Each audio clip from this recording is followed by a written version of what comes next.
ફાસલો. લેખક અશ્વિની ભટ્ટ. પ્રકરણ 34.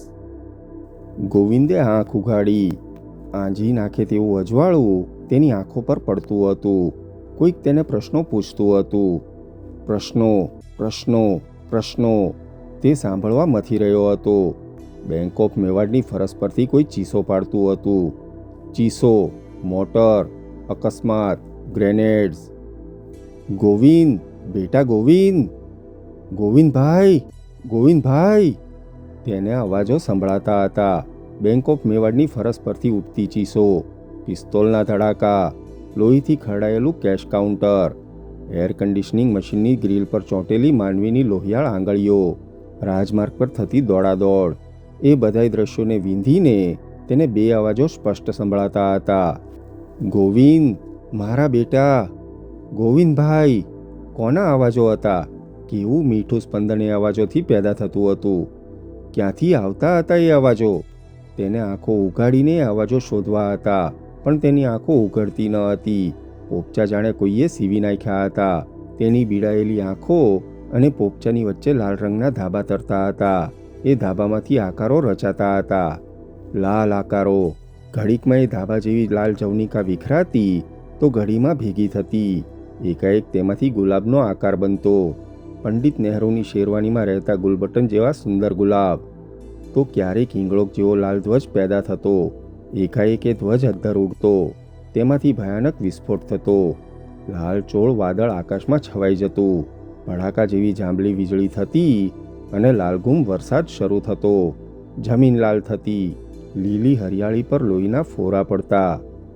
ગોવિંદ બેટા, તું ઘેર આવે છે કે નહીં? વરસાદમાં ભીંજાઈને તારે મરવું છે? કોઈનો અવાજ આવતો. એ જ અવાજ, એ જ. વર્ષોથી તે અવાજ સાંભળતો હતો. તેને એકાએક યાદ આવ્યું. આકાશમાં ઘૂઘવાટ થયો. વીજળી ઝપકતી અને વરસાદ પડતો. ઝૂકેલા છાપરાની કોર પરની પરનાળમાંથી પાણી નીતરતું. એ પરનાળના પાણીમાંથી નાનકડી નદી બનતી. એ તેની શેરીમાં વહેતી અને ઝબ ઝબ ઝબ ઝબ એ તે પાણીમાં દોડતો. દોડવાની ગમ્મત પૂરી થતી એટલે એ ઘરમાં જતો. મા પાસે આડાઈ કરીને કાગળની હોડી બનાવરાવતો. પરનાળમાંથી ફૂટેલી નદીના પાણીમાં એ હોડી મૂકતો. હોડી સરીને મહોલ્લામાંથી શેરીમાં જતી. શેરીમાંથી રાજમાર્ગ પર જતી. આજે પણ તેને એ પરનાળ દેખાતી હતી, પણ તેમાંથી લાલ હિંગળોક વહેતું હતું. શેરીની બહારે નાનકડી નદી એકાએક ગંગા કે સિંધુ જેવી વિશાળ બની જતી દેખાતી. લાલ હિંગળોકના રગડા જેવી લાલ પ્રવાહીની નદી તેના ભીસાયેલા પોપચાની ભીતરમાં દેખાતી હતી, જેમાં અગણિત લોકોના માથા દેખાતા હતા. તરવા મથતા, કિનારે આવવા મથતા, ડૂબકા ખાતા લોકોના માથા. એ નદીમાં કાગળની હોડીઓની માફક સફેદ ધોળી ટોપીઓ તરતી હતી. સ્ટાર્ચ કરેલી સુંદર ટોપીઓ મધમાતી મસ્ત સફેદ હોડીઓની જેમ વર્ષોથી એ તરતી હતી. ગાંધીના નામના હલેસા હોય પછી એ ડૂબે ક્યાંથી? એ બધું મેં કર્યું છે. તેના હોઠ પર શબ્દો રમતા હતા. હોઠ બોલતા હતા, તે કાન સાંભળી શકતા ન હતા. વિજ્ઞાન તો કહે છે કે આપણે કાનથી સાંભળીએ છીએ. સ્વર પેટી અવાજ કાઢી આપે છે, પણ એ કશાય અવયવની અત્યારે તેને જરૂર દેખાતી ન હતી. તેના રોમરોમમાં અત્યારે 6 ઇન્દ્રિયના પ્રતિવ્યાપારો મોજૂદ હતા. Yes, I did it and almost succeeded. ભવિષ્ય અમારું છે. તમને ખબર છે સાહેબો, દુનિયા શેના પર ટકી રહી છે? નથી ખબર ને? હું સમજાવું. શું કહ્યું? દુનિયા સાચ પર ટકી રહી છે? ધર્મ પર? તો પછી માનવતા પર? નહીં નહીં, યુ આર ઓલ રોંગ. દુનિયા મૈત્રી પર ટકી રહી છે. મારા દોસ્તો પર ટકી રહી છે. નહીં નહીં, સાચો પ્રેમ મિત્રો વચ્ચે જ હોય છે સાહેબો. ઓફકોર્સ, સાચા મિત્રો હોવા એ ભાગ્યની વાત છે. એબ્સોલ્યુટલી નસીબની વાત. એવો નસીબદાર હું છું. હું છું. મિત્રોએ મારે માટે જાનની બાજી ખેલી છે. નથી ખબર તમને? બેંક ઓફ મેવાડનું નામ સાંભળ્યું છે? ગોવિંદના હોઠ, તેના હૃદય, તેની સ્વર પેટીમાં અઠાસ્ય ઉભરાઈ આવ્યું. તેના કાનની ચારે તરફ હાસ્યના પડઘા ઉમટ્યા. જિંદગીની તાસીર બદલવાની છે. સમાજની કરવટ બદલવાની છે. સડી ગયેલા ગંધાતા ચીથરેહાલ સમાજને ભોંયમાં દાટી દેવાનો છે સાહેબો. એ નહીં થાય. ખાખી, ડગલા અને ખાદી રેટીઓ અને આટી, અપવાસ અને સત્યાગ્રહ, અપરિગ્રહ અને રાજકારણ. નહીં સાહેબો, એ તમે નહીં કરી શકો. કારણ ગાંધી નામની નિસરણીથી ટોચે ચડવાની અને એકવાર ટોચ પર પહોંચ્યા પછી ત્યાં જ ચીટકી રહેવાની તમને આદત પડી ગઈ છે. You won't get down, you won't. બિચારો ડોસો કેટલા જણનો ભાર પોતાને ખભે વેંઢારે છે. મારી પાસે એક લિસ્ટ છે, બહુ જ નાનું લિસ્ટ. નહીં, આમ તો લાંબુ છે, પણ દેશની વસ્તીના પ્રમાણમાં તદ્દન નહીવત. ફક્ત 12,000 આદમીઓનું સિક્રેટ છે, પણ તમને કહી દઉં છું, કારણ આજ હું મૂડમાં છું. See if you can kill them. નહીં, એક પછી એક નહીં, એક જ દિવસે, એક જ વખતે, તો બધું જ પતી જશે. યસ, બધું જ પતી જશે. ઇજારાશાહી ચાલી જશે, લાયસન્સો ચાલ્યા જશે. નહીં, ભૂલો છો. એમાં તો પૂરો સમાજવાદ છે. સત્તા પર હું આવું કે મારા દુશ્મન, એ તો જુગારીનો ઉસૂલ છે. ખુરશીની ખેંચાખેંચ કરવાની, તક મળે પગ હેઠળથી શેતરંજી ખેંચી લેવાની, પણ ખાવાનું એક જ થાળીમાંથી. થાળી નહીં ઝૂંટવી લેવાની, એ થાળી ઝૂંટવવાની નહીં. થાળી તો સાધન છે, રમતનું સાધન. ન સમજ્યા? ખરેખર તમે વધારે પડતા ભોળા લાગો છો. કરપ્શન, આજ તો એ જ થાળી, એ જ. સત્તા પર આવીને વિરોધીઓ વિશે તપાસ પંચ. બસ કામ પત્યું, તમે હારો એટલે તમારા માટે તપાસ પંચ. તમે પત્તા નથી રમ્યા. જુગારમાં રૂપિયાની હારજીત થાય છે, પત્તાની જોડ કોઈ ઝૂંટવી જતા નથી. પત્તાની જોડની હારજીત ના હોય સાહેબો, રૂશ્વત તો ઉસૂલ છે, પત્તાની જોડ છે. આંખ નહીં ખોલે બેટા, તેની માનો અવાજ હતો. ગોવિંદભાઈ. સુનીતા, તેની બહેન. તેણે ફરી અવાજ સાંભળ્યો. તેણે આંખો ખોલી. પેલી સૃષ્ટિ, ભયાનક સૃષ્ટિ વિખરાઈ ગઈ હતી. લાલ પડદો અટી ગયો હતો.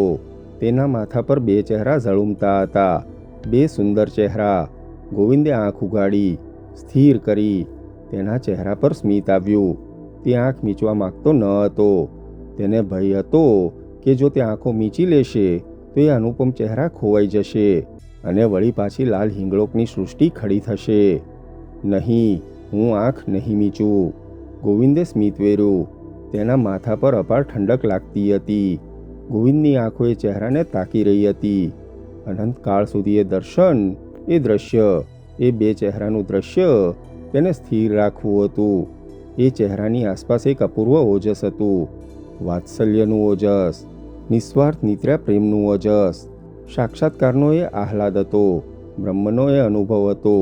ગોવિંદે સ્મિત વેર્યું. તેની આંખો મીચાતી ન હતી, ક્યારેય મીચાવાની ન હતી. નો વે આઉટ. ચંદન જીવ પર આવી ગયો હતો. તેણે હિંમત એકઠી કરી.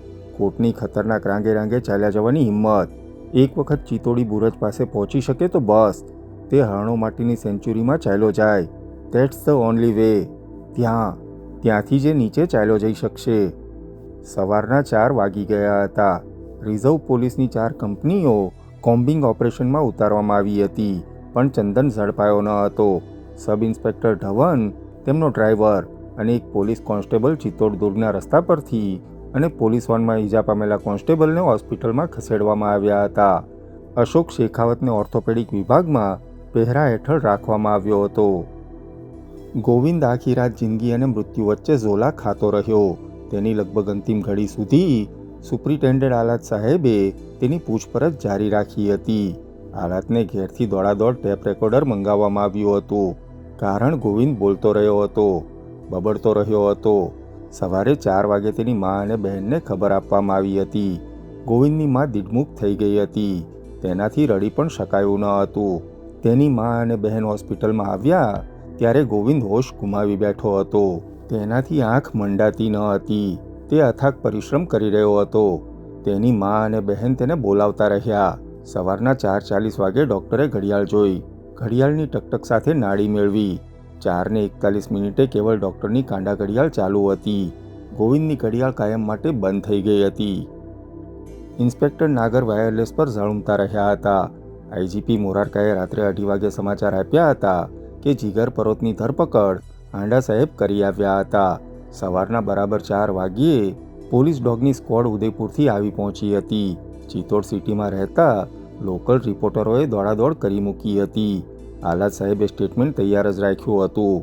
ચિત્તોડગઢ પર હુમલો કરવાની કોશિશ લૂંટારાઓએ કરી હતી અને તેમાં ગોવિંદ ભંડારી નામનો છોકરો ઘવાયો હતો.